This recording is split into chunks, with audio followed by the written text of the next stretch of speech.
নমস্কার বন্ধুরা, চিংড়ি মাছের মালাই দেখুন কি করে বানাই।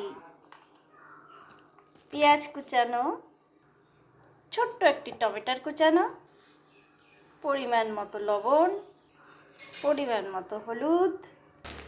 এবার দিয়ে দিচ্ছি পোস্ত, আদা, কাঁচা লঙ্কা বাটা, সামান্য একটু টক দই দিয়ে দিলাম বন্ধুরা। দেখুন দেখতেই কত সুন্দর লাগছে, খেতে কিন্তু আরও সুন্দর লাগবে। ব্যাস, এবার দিয়ে দিচ্ছি সরিষার তেল। ও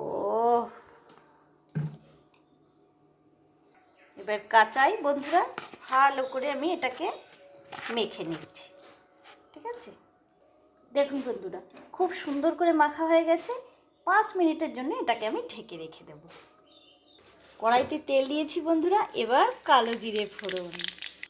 এবার চিংড়ি মাছটা আমি দিয়ে দিচ্ছি বন্ধুরা। দেখতে এত সুন্দর, খেতে কত সুন্দর হবে বন্ধুরা।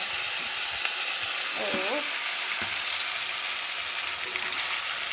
এবার নেড়ে চেড়ে দিচ্ছি, নেড়ে চেড়ে ঢাকা দিয়ে দেবো। জল কিন্তু দেবো না বন্ধুরা। কমেন্টে অবশ্য বলবেন কেমন হয়েছে, ঠিক আছে। ব্যাস, এবার ঢাকা দিয়ে দিচ্ছি। হয়ে গেল না আমার চিংড়ি মাছের মালাই।